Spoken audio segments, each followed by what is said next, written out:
क्या हुआ जब सिंधु घाटी सभ्यता की खुदाई के दौरान नासा के वैज्ञानिकों को मिल गए हिंदू देवी देवताओं के सबूत।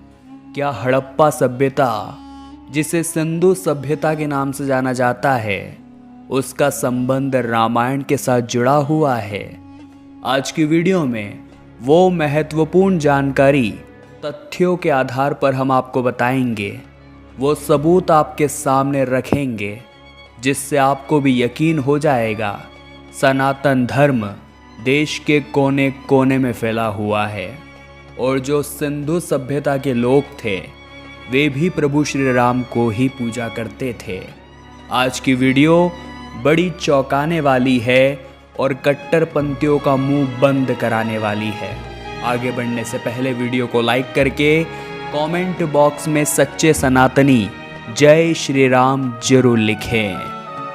सिंधु सभ्यता का यह शहर 2500 ईसा पूर्व यानी 8000 साल पहले पाया जाता था और सिंधु सभ्यता के अधिकतर स्थल गुजरात में खोजे गए हैं। सबसे पहले सिंधु सभ्यता की खोज राय बहादुर दयाराम साहनी ने की थी, लेकिन समय समय पर इससे जुड़े कई ऐसे सबूत प्राप्त होते रहे हैं जो ये बताते हैं इसका इतिहास वाकई में बहुत पुराना रहा है।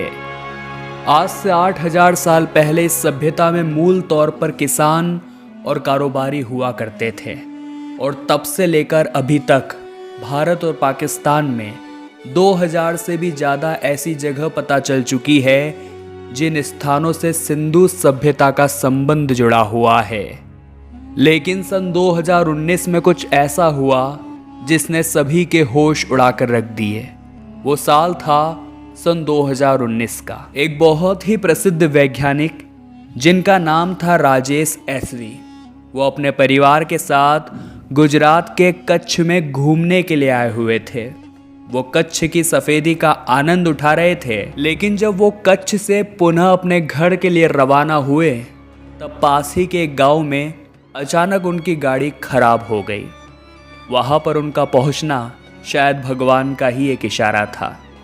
उन्हें अंदाजा नहीं था आज उनके हाथों सिंधु सभ्यता की एक बहुत बड़ी खोज होने वाली थी। उनकी गाड़ी उस गांव में खराब हो चुकी थी। आसपास खेत के अलावा कोई भी मौजूद नहीं था। उन्होंने चारों ओर मदद मांगने की कोशिश करी, लेकिन वहां पर कोई भी मौजूद नहीं था। अभी एक जगह पर उन्हें एक बड़ा सा पत्थर दिखाई दिया जिसके ऊपर सिंधु सभ्यता की शैली में कुछ लिखा हुआ था। राजेश जी काफ़ी समय से सिंधु सभ्यता के ऊपर खोज कर रहे थे। उस शैली को पढ़कर वे हैरान हो गए, क्योंकि उस बड़े से पत्थर पे लिखा हुआ था कब्रगाह। लेकिन उन्हें समझ नहीं आ रहा था कि आखिर ये पत्थर यहाँ पर कैसे आया और इतनी पुरानी शैली का इस्तेमाल इसके ऊपर यहाँ पर कैसे हुआ। उन्हें ऐसा लग रहा था जरूर इस पौराणिक गांव का संबंध कहीं न कहीं सिंधु सभ्यता के साथ जुड़ा हुआ है। वो इतिहास को खगोलना चाहते थे और इतिहास की एक बहुत बड़ी खोज करना चाहते थे। उन्होंने और कई वैज्ञानिकों का दल उस गांव में बुला लिया, जिसके बाद उस गांव के अंदर खुदाई का कार्य शुरू हो गया। सन 2019 में कच्छ के समीप इस गांव में 3 चरण में खुदाई का काम शुरू होने लगा। तकरीबन 40 एकड़ के इलाके में खुदाई का काम शुरू हो चुका था और 150 से भी ज़्यादा वैज्ञानिक इस शोध में शामिल हुए थे। और जब खुदाई का नतीजा सामने आया तो सभी के रोंगटे खड़े हो गए, क्योंकि एक सप्ताह के बाद पता चला कि ये सिंधु सभ्यता की कोई प्राचीन बस्ती नहीं बल्कि सिंधु सभ्यता का कब्रिस्तान है और यहीं पर सिंधु सभ्यता के लोगों को दफनाया जाता था। आखिर क्या है 8000 साल पुराने इस कब्रिस्तान का रहस्य, जानकर आपके भी रोंगटे खड़े हो जाएंगे। वैज्ञानिकों को गुजरात के कच्छ के समीप इस खटिया गांव में जिस पैमाने पर कब्रगाह का पता चला है उसका संबंध सिंधु सभ्यता के साथ जुड़ा हुआ है और ये तकरीबन 5000 से 8000 साल पुराना है। तभी खुदाई के दौरान राजेश एसवी को वहां पर एक ऐसा नरकंकाल मिला जो इतने साल पुराना होने के कारण भी पूरी तरह जुड़ा हुआ था। उसमें कोई बिखराव नहीं था और उसकी खोपड़ी भी सुरक्षित थी। सिर में हड्डियां और दांत भी ज्यों के त्यों थे। लेकिन चौंकाने वाली बात तो यह थी, उस नरकंकाल की उंगली में एक ऐसी अंगूठी पहनी हुई थी जिसके ऊपर प्रभु श्री राम का नाम लिखा हुआ था। इस कब्रिस्तान के अंदर से वैज्ञानिकों को कई हैरान करने वाली चीजें प्राप्त हुई। 100 से ज़्यादा चूड़ियाँ, शंख से बने हुए 27 मोती, चीनी और मिट्टी के बर्तन, साथ ही साथ खंडित देवी देवताओं की मूर्तियाँ।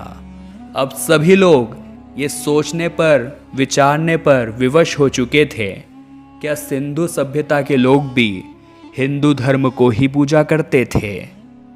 खटिया गांव के आसपास के लोगों का कहना है कि ये स्थान भूतों का डेरा कहा जाता है। यहाँ पर अक्सर बारिश के बाद अपने आप ही कुछ बर्तन जमीन से बाहर आ जाते हैं। लेकिन उन गांव वालों को भी इस बात का अंदाज़ा नहीं था कि ये कोई साधारण ज़मीन नहीं, बल्कि 8000 साल पुराना कब्रिस्तान है। लेकिन सवाल ये उठ रहा था कि हिंदू धर्म में शव का अंतिम संस्कार किया जाता है और जब किसी की भी मृत्यु होती है तो उसे अग्नि को समर्पित कर दिया जाता है। तो सनातन धर्म से जुड़े हुए इन लोगों को आखिर दफनाया क्यों जा रहा था? और ये कब्रिस्तान भी कई एकड़ भूमि में फैला हुआ था। इस बारे में वैज्ञानिकों ने पता लगाने की बहुत कोशिश करी। अंततः उन्हें वो सच्चाई हाथ लगी जिसे सुनकर सभी के रोंगटे खड़े हो गए। एक समय पर जब सिंधु सभ्यता विनाश की ओर अग्रसर थी, तब इस शहर में बहुत बड़ा अकाल आया। जल के कुएं सूख चुके थे और पानी का नामो निशान मिट चुका था।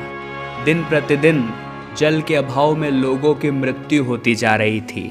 सभी लोग सनातन धर्म के साथ जुड़े हुए थे, लेकिन लकड़ी और पानी की कोई व्यवस्था वहां पर मौजूद नहीं थी। पैसों की बढ़ती किल्लत के कारण एक एक करके गुजरात के कच्छ के समीप खटिया गांव में लोगों को नमक के माध्यम से दफनाने का काम शुरू किया जाने लगा।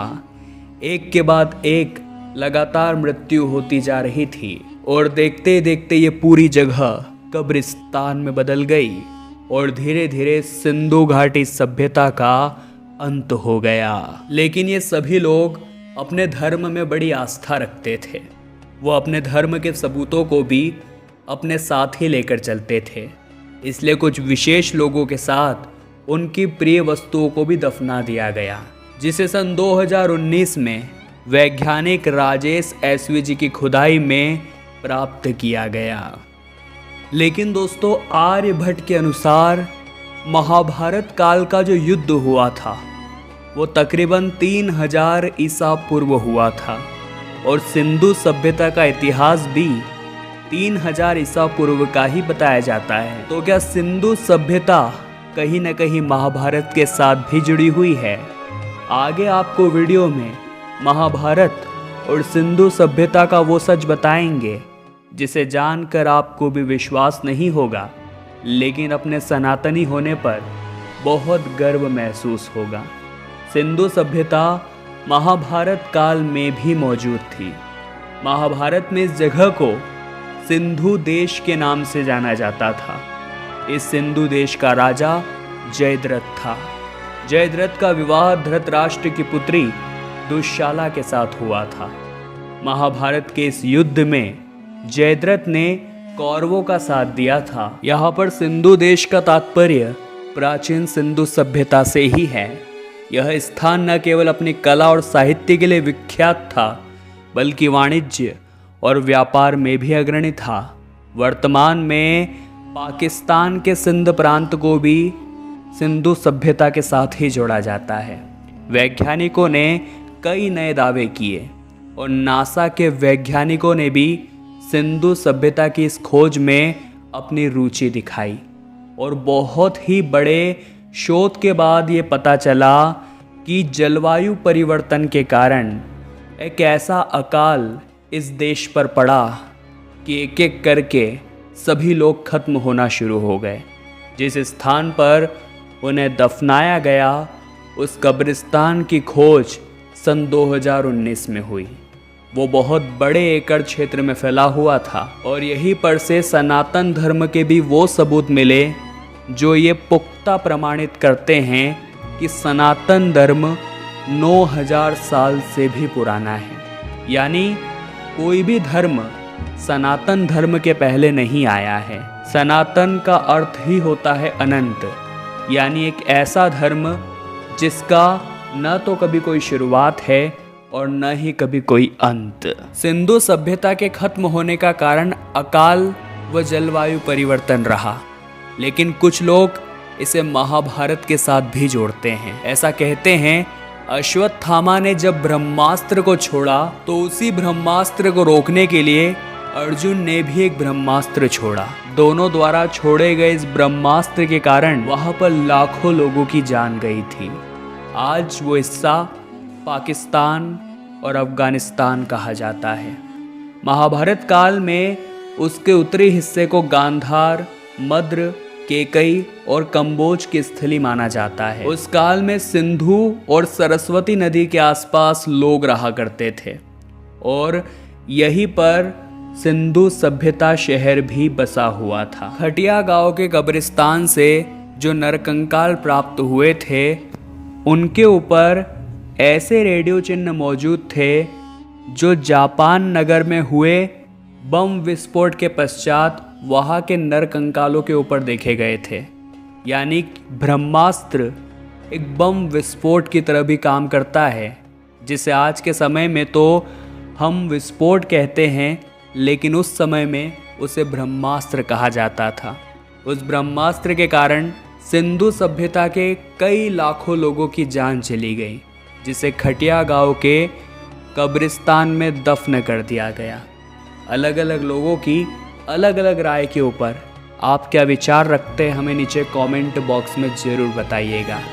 आज की ये पूरी रिसर्च आपको कैसी लगी और इस वीडियो से अगर आपको भी कुछ सीखने को मिला हो तो लाइक ज़रूर करिएगा और हमेशा ऐसी ही वीडियोस देखने के लिए हमारे इस चैनल को सब्सक्राइब करके आप बेल आइकन को शीघ्र प्रेस कर लीजिए। अभी के लिए दोस्तों आप सभी दर्शकों को हर हर महादेव।